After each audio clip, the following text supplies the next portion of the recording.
Hi guys, welcome to Windsome Cottage Garden. My name is Hannah and I'm so glad that you decided to join us today. We are in the cottage garden once more, working on a couple projects I'm really looking forward to getting buttoned up for the season, including finishing planting the dahlias here, getting some zinnias planted at the bottom of the yard, and replacing some lavender plants that have failed to thrive. And that's actually what we're going to be doing first. You guys might remember that we actually planted this area with blonde lavender plants last year. They were showing a little signs of growth, though this one was weak when I kind of gave them a chop back, which they did not like. But that's something we do want to do in this area. We had one die, one half die, and one that's doing okay. So what I'm actually going to do is pull these two out. We'll move them somewhere else. This one is getting thrown onto the waste pile. Then we have 3 new plants to replace them. They're all Lavender Essence purple plants, which they grow a little bit shorter and have a stockier habit, which we're really excited about. So let me get those in the ground, plant some dahlias in this area, and I'll give you some information on everything.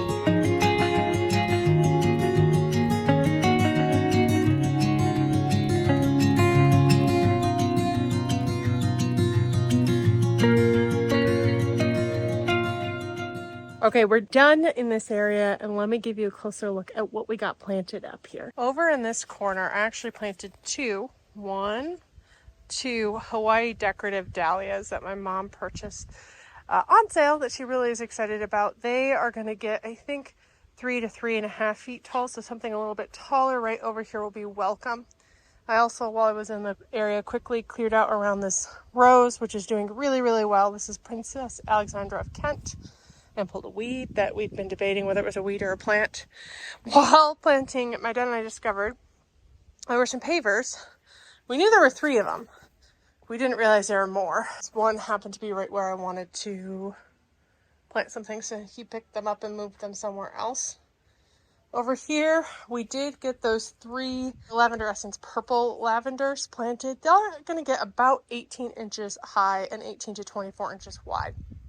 Now, we are planning on doing that cutting back to prevent the woody base that I've talked about in other videos. And I think hopefully doing it from the get-go, these are very young plants, will be good. The other thing I did in this area that you can probably see is I planted them a tiny bit proud.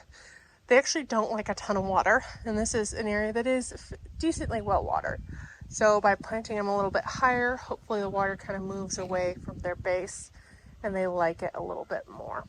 But these guys are a zone 5 through 9, and they put up those beautiful blooms that you can already see forming.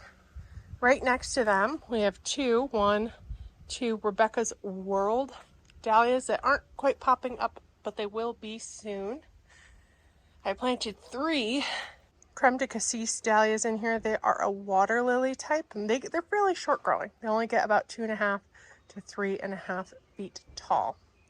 So I think this little grouping, we got 2 tubers in the mail, and when I was planting one of them or pulling it out of its starting tray, it split into 2 that were viable. So I added that 3rd in this area. The last thing I planted was this dahlia. It is a Rebecca Lynn dahlia. Now, I planted it quite close to this rose that I think is dead. Just so that there's not a gaping hole in this bed for one more year.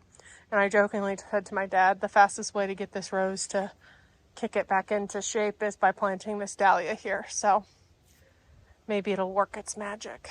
So I need to load up the 4-wheeler.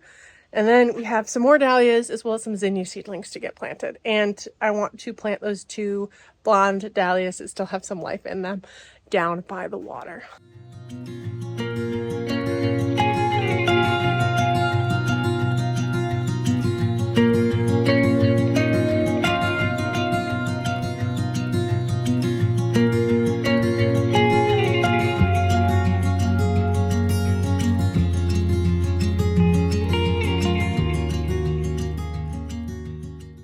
okay, we packed this whole area out with dahlias and it is going to be so beautiful this summer. So in general, this bed won't have enough space for the number of dahlias we have here this year. The only reason we're really able to do it is the fact that most of these plants we got planted last fall, so they're going to be sizable, but nowhere near the mature size that we've allowed spacing for. So these dahlias actually are really nice because they help fill out this bed in a temporary way. So we did leave, when we were planting this, a couple pockets for dinner plate dahlias. Like we'll always have one here. We'll always have some down there. But for this year, I think it's going to be such a special show. Most of these were planted along the back wall. This is our first one right here, which is called Mercury. It is quite large. It gets about 4.5 feet tall. This one right here is called Patches, and I'll pop pictures up of all of these if I have them. Over here we have two that were tubers, one here, one here. Those guys I had pre-started probably about 2.5 weeks before the rest of these. They said they're both bridal plates. Normally I would plant them in the same hole, but the tubers looked quite different. So I did one back here and one up here, thinking that if they are indeed two different kinds, that they'll be easier when we're digging next year to separate them. Over here is our last Swan Island newbie dahlia. This is called Randy Dawn, and this is huge. This gets about 5 foot tall. So I did put it back a little bit further because there's a slight incline. I thought, okay, here, maybe it'll be about the same height as some of the ones over there. But it's also a dinner plate type that's really, really pretty. Over here we have a Cafe con Leche mix. We have a mystery dahlia here that I kind of suspect is a bridal plate mix, but I couldn't confirm it. Then we do have a bridal dinner plate mix right there. And rounding it out over here, romantic mix right there. All said and done, there are 9 dahlias that are in this space now that I think will provide a really nice full border, so we won't have to wait for satisfaction. Like, I think when you plant new plants that do get sizable and you do want to make sure you're leaving space for them, things like dahlias or other annuals are really helpful to make you appreciate your work, but then also leave the space you need for the plants. Okay, so those are all the dahlias. Let's head down to the maple tree bed right over here and get some zinnias as well as those blonde lavenders planted.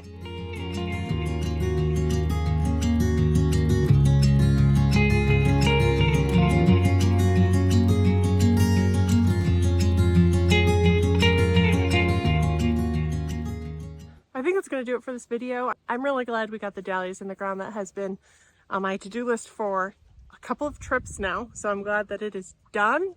We can rest easy knowing that they are growing and doing their thing. I'm also glad that we did replace that lavender. My mom and I had been looking at it, and so had my dad, saying, oh, I don't think that's coming back. And we happened upon a local lavender farm that had some plants for sale. So we stopped and picked up a few, supporting a local farm and replacing the plants we'd already been thinking about replacing. So win-win. I hope you enjoyed this video. I can't wait for these dahlias to begin blooming. Probably won't happen till August, but it's going to be so pretty. I am so excited to see them all.